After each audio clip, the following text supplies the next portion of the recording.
Vaovao hafahatanteraka kosa nanomboka ny voalohan'ny volana desambra izao hatramin'ny fahatimy ambin'ny folo ny volana aprila ho avy ny fanavaozana isan-taona ny lisy mpividianana.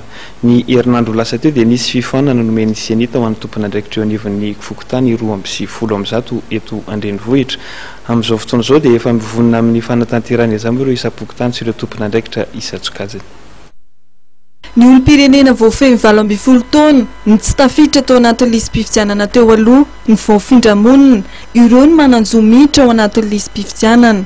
Ho an'ny eto anivon'ny fokontany Antanety Avaratra dia efa miomana amin'ny fanavaozana ny lisy mpividianana izy ireo. Ilay zany zao le vaovao ihany tena efa misy boky zany idiran'le miditra dia le mahazo karapanondro vaovao zany le double le résidence iny averiny fotsiny aty aminay.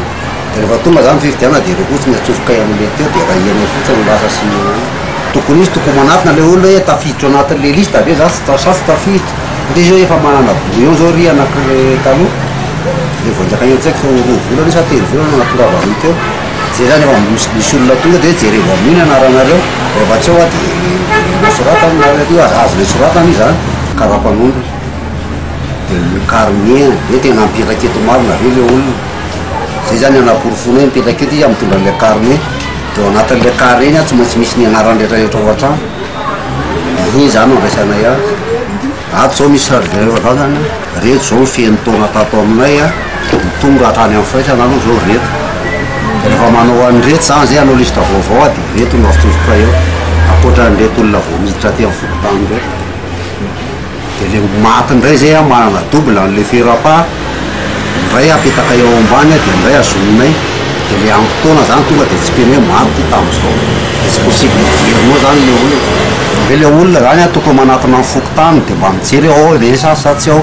Rehefa mahavita karapanondro tokony manatona amin'ny fokotany hoe ty enregistré ao dia amin'izay mba tsy afaka amin'ny fahametsy fa le olona tsy manatona izy dia rehefa tena tonga tokoa misy fividianana tiany amin'izay le olona fidiana dia tsy voasoratra ao izy dia lasa mivezy menimena any amin'ny brode vao.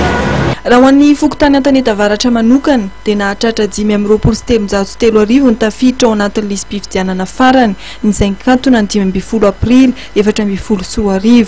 Everina hoy ny tompon'andraikitra fa tafakatrany amin'ny 4,000 zany ao anatin'ny fanavaozana lisy mpividianana izay isokatra manomboka amin'ny voalohan'ny volana desambra izao ary tsy farana raha tsy ny 15 aprily 2024.